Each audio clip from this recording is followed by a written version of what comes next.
Կառավարությունն է մեղավոր, որ քաղաքացին աղքատ է։ Ինչ անի քաղաքացին, ամեն քայլի դիմում է։ Զնծաղիկ են քաղում, բերում, ծախում, որ մի ցավի ոտք կոտրենք, ինչ անենք էլ։ Ես իմ քանի 1000 հոգի ենք վակված, որ եկել էր ճառում էր։ Հայաստանի հպարտ քաղաքացիներ, հիմի Հայաստանում հպարտ քաղաքացի կա։ Չկա։ Այդ պատերազմը հնենց ինքը դասավորից հնենց սարքեց, որ մենք ինչ հպարտ, մենք կիսակենթան մարդիկ ենք։ Դուք ինքներդ տենը մեկ ամեն օր մարդկանց բռնում կողմա բերդերը։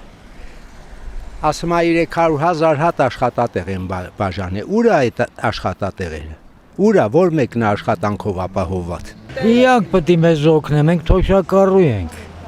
Հաջայել մեկը գնայի մի տեղ լապատկա կգցեի, էլի, ինչ է ելնի։ Բայց դե ես մի չեմ կարա։ 71 տարեկան մարդը գնա ինսուլտ տված որտի աշխատի։ Օրինակ ես ինսուլտ եմ տարել։ Դու պատկերացրու էլի, դե չի պատկերացնում, ես ինչ անեմ։ Մենք էլ պետք է մտածենք մեր փաստին, բայց կառավարությունն է պետք է մտածի։ Ես դրանք բոլորը լսել եմ, աղջիկ ջան, բարկացել եմ, ջղայնացել եմ շատ,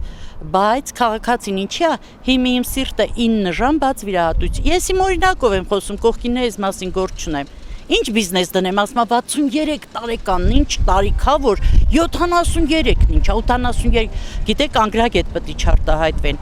Բիզնես անելու համար բոլորս գիտենք ինչա պետք։ Գումար եւ մեծ գումար, նախ առաջինը, երկրորդը, եթե դու հիվանդ ես,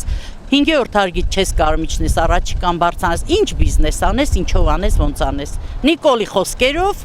թող իրանք գնան Իջևանում բիզնես անել։ Կառավարությունը չի մարա, բաց թողանք մարդ հա էլի, թող գնա ապրի, չապրի, մեռնի, հա, դա ոնց կարելի է ցենց մտածել։ Բա ինչի մարա ղեկավարությունը, որ մի բան մշակի։ Հիմա դու գնացեք Միացյալ Նահանգներ, հələ դեռ մարդիկ չմտած նպաստ են տալիս։ Ամեն ինչ, պայմաններ են ստեղծում, իհարկե շատ դժվար է այնտեղ, բայց մարդին սովորակ չեն թողում։ Եթե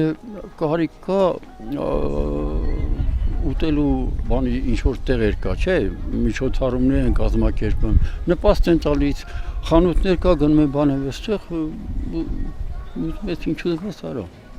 Գնա ապրի։